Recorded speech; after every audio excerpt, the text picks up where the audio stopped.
My name is Ata Priscilla Oneko. Where are you? I'm from Kogi State. Okay. I came here on the 10th of May to cry to you about a case that has not made me to sleep for the past 2 years after I lost my husband 2015 in a ghastly motor accident. Sorry, ma. My husband has served Kogi State Judiciary for 23 years. As a lawyer? As a lawyer. He was presently an area court judge.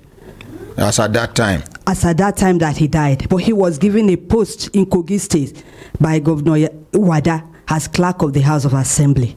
Oh, he was the clerk? He wasn't. He didn't enter the office. He was waiting to go for training. Then from March 2015, they made him to transfer his service from judiciary, Kogi State Judiciary, to the civil service, Kogi State. They said that's the criteria because it was a civil service appointment, which he did.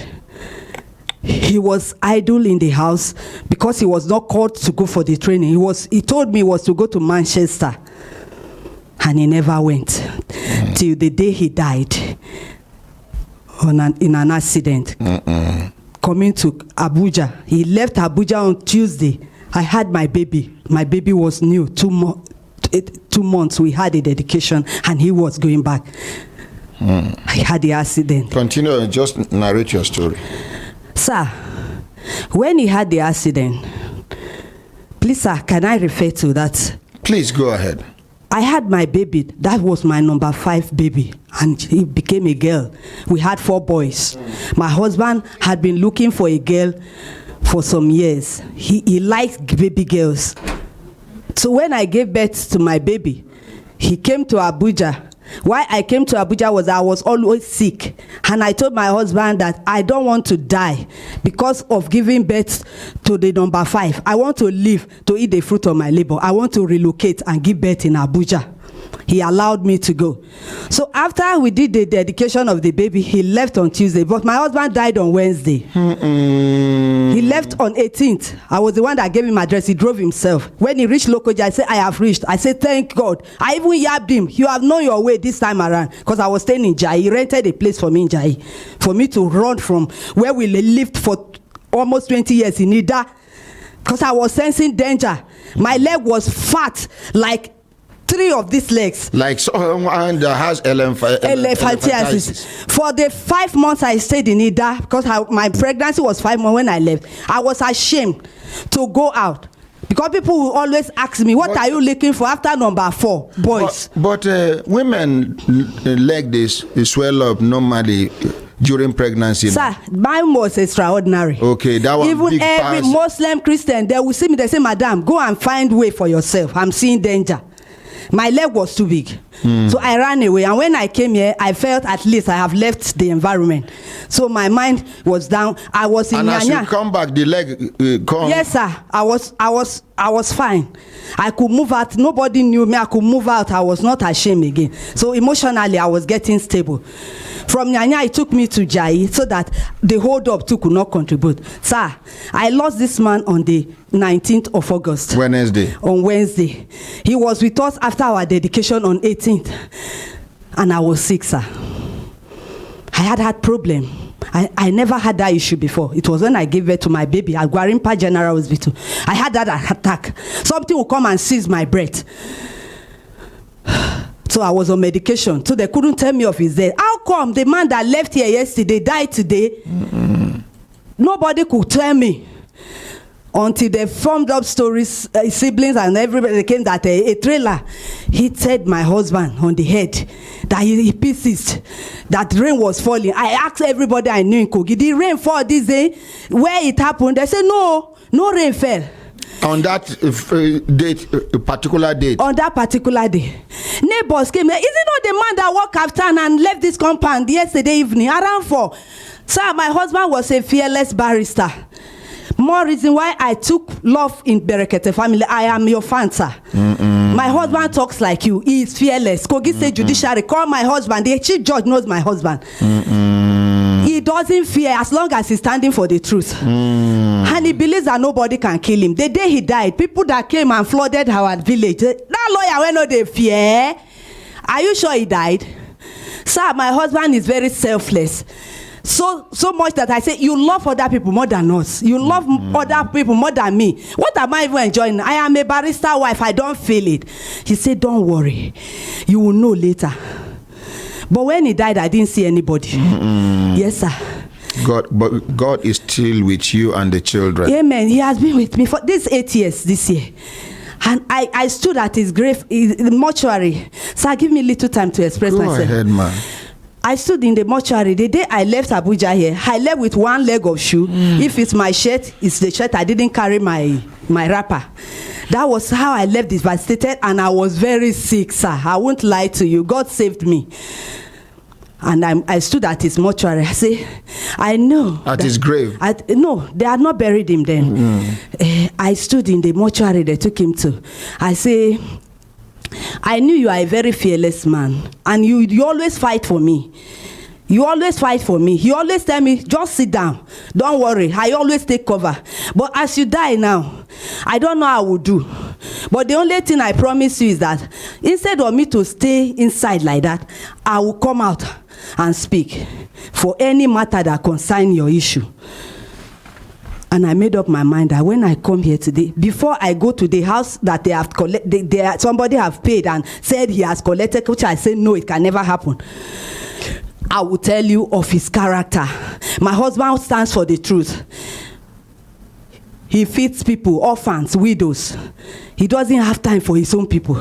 The day he died, they all lay down. They were weeping for the man to wake up, but he didn't wake up. That is that, sir.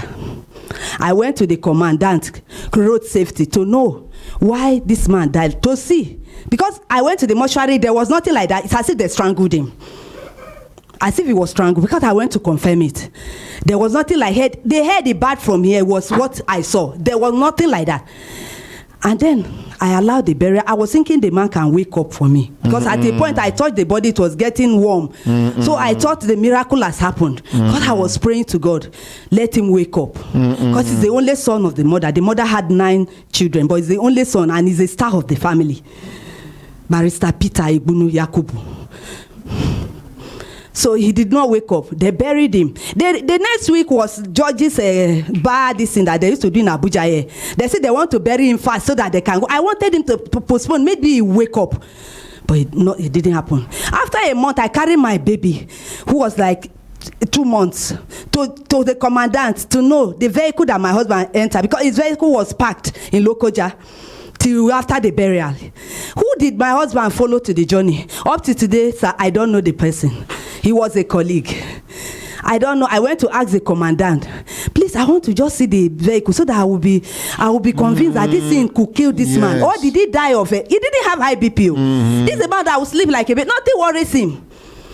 He said that is this post they gave him that he will better lives of people. To the extent that people brought appointment later. This one has not resumed. This one said he wanted to employ me as cleaner. This one said he wanted to. I now went to the commandant. My people did not even know. I entered motor and left. They didn't know I went to road safety. Sir, please, can I see the vehicle? He's a junior officer, Sabi. They were seeking outside, but I heard them. They say, that man, the person where get the vehicle, don't come carry on now. They were speaking in Hausa, but I ignored them. I went to the commandant. The commandant, I said, sir, what happened to my husband? Because you people were the first person that went to the scene, because they say he died instantly. They say the man was writing, the commandant was writing. I even heard my small baby girl. He said, madam, he called me 3 times. I say, yes, sir. Do you born for the man? I say, yes, I born. How many children? I say, 5. This is the 5th one. He said, hey, madam, go and take care of your children. Keep quiet. Yes. He said, he did his hand like this. I didn't know the name. He said, keep quiet. The road safety officer. Commandant, sir. The one in control of the Kotokerefi unit as a whole, their Oga. Yes, ma'am. He said, keep quiet, just go. Close like your mouth. Like yes. This. Go and take care of your children. I began to shake like this because I was still on drugs. I began to shake in my white clothes of mourning. I thought this man will even have I said, sir, I'm not here. Just show me, just give me the detail. Let me know the man so I can ask what was the last word of my husband. Because for the past 17 years or 18 that I married my husband, there's nothing like if I die or this is what I want. We never talked on anything like death. He never had accident one time in his life throughout that time. So when they told me that, whereas some people had lied to you that he was pissed. He was pissed. So it became a mysterious thing for me. They now called the person that the lawyer, the so-called lawyer that they say he traveled with, when they did to the burial of my husband. He was telling stories. What was he saying? He said that, hey, Barrister Peter, he traveled with him. Armed robbers snatched their vehicle. When armed robbers snatched their vehicle now, he then now boarded another taxi. And then a heavy trailer came and smashed the side that the barrister was staying. So he died instantly. He thank God though that he survived though. He's in Abuja taking treatment. The colleague say, are you coming for the burial?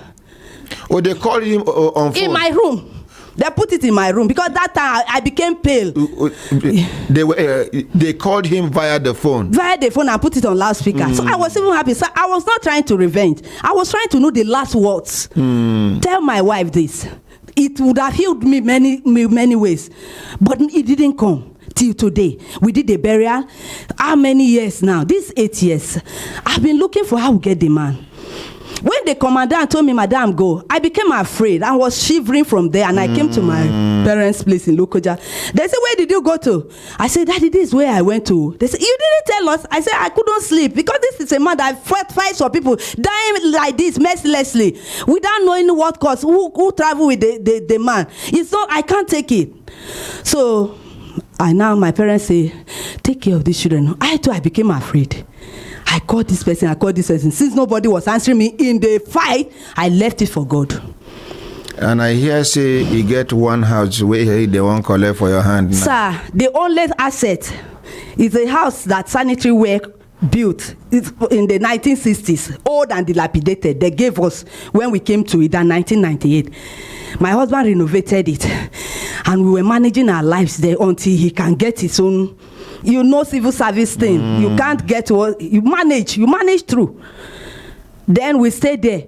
So only for 2 years ago, 2021, we were fortunate. Before that time, 2013, 2009, my husband applied for the house on owner-occupier basis. I said, that time, our governor have not even come. I said, this is impossible. He said, I should not talk. How can he be a lawyer? They will come and pursue him from this house. It's this house. Every day, I said, what kind of faith do you have? Then luckily for us, after he has died though, luckily for us, our present governor, yes, 2021 October, he said if you are a civil servant living in your quarter, you can come and take allocation. If you want to possess the house, write acceptance letter. If you don't want to, you want it to be given to another person, let us know. I ran. Because the things that made me travel to Lokoja for before that time was his gratuity. For 5 years, I can go to Lokoja in a year for 40 times. When I go, they'll show me file. Madam, see files since 2003. The own is 2015. They will show me the file, mount up like this. So I left it. I said, let me survive. God lead me to anything I can, business, small business I can do and survive. I left the gratuity issue there. I didn't bother again. Because nobody was there to help. They say, if you know governor, before they will sign for you, if you know this. I say, I don't know anybody. Did you pick the form? Sir. Did you pick the form? The form for the house? I picked, sir. I ran there, I picked. Did you fill the form? I filled the form, sir. Hold on. Tomorrow. Yes, sir. By the grace of God. Yes, sir. I go use today. Make them link me up with His Excellency Governor Yahaya Bello. Yes, sir. I go plead with him. Make he give you justice. Okay, sir. People don't they tell me say the Yahaya Bello where I know before. No be Yahaya Bello now. They say Yahaya Bello before used to be a bad person. Used to be irresponsible. But they say Yahaya Bello of now is a responsible, kind-hearted, hard-working governor. Yes, sir. So I go link up with him. I go plead with him, because I hear say he don't do many things for widows and orphans for Kogi State. So rest your mind. By tomorrow, you go carry positive feedback come out from this studio by the grace of God. Amen, sir. Yes, ma'am. Yes, ma'am. Yes, ma'am.